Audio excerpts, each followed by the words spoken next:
wondering about our crops. I did say the other day that we had corn up about 3.5 foot. That's very true. We do have corn up about 3.5 foot. I'm here in one of the food plots, and this was the first one that we planted. It was the very first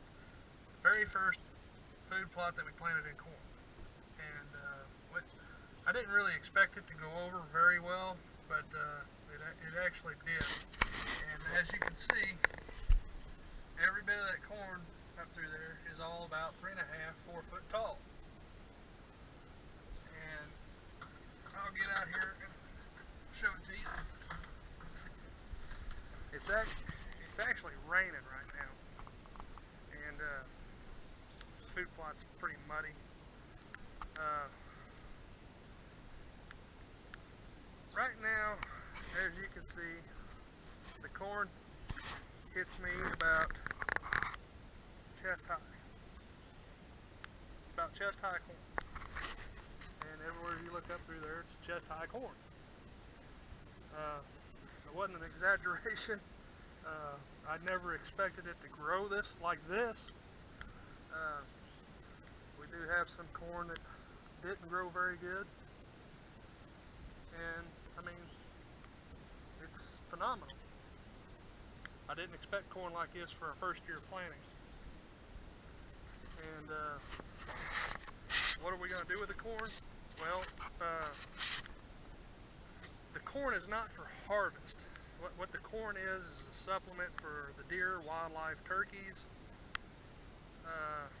dove, pheasant. It's for the wildlife. That's the whole reason we do this, is for the wildlife. Now, yeah, we're probably going to come down here and pick maybe a bushel of roasting corn for ourselves at home, but most all of it's for the wildlife. And so I'm surprised. I'm shocked. I mean, I never thought it would have done this well, and so far it has. So, I mean, like I said, we're not doing this for production. We're not doing this for a high yield rate.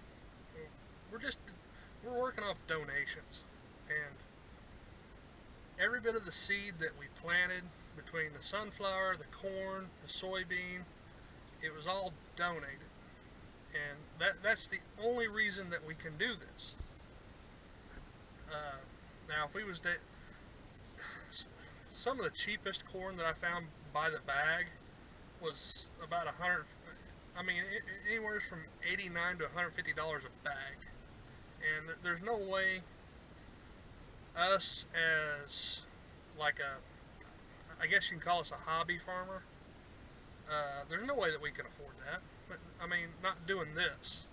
Now, if we was doing it for production and yield rate, and actually bringing it to market, I mean, yeah, I mean, sure, we could probably get by, but not doing this for the animals. There's no way. It's not even feasible for us to do it for the animals. But luckily, we have friends that actually do farm for a living, that are able to take their leftovers and send to us, and which allows us to do this.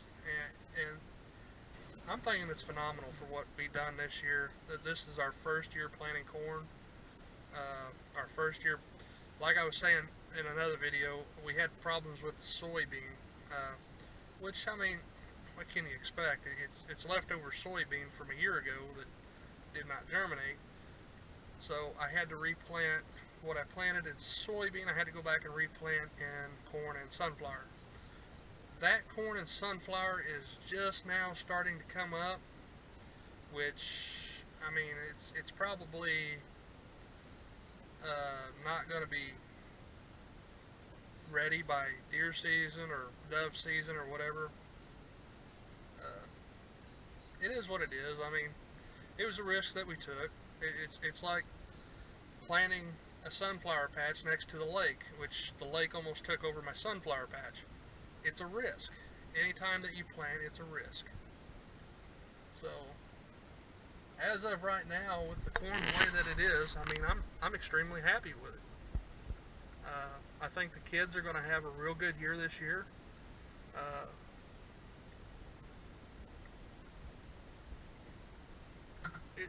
it, it's phenomenal. I like it. And to me, I would rather do the farming used equipment that we've had to constantly fix. We've had to constantly modify, and some homemade stuff that we've had no choice but to do, which is no problem because we have the stuff to do it. And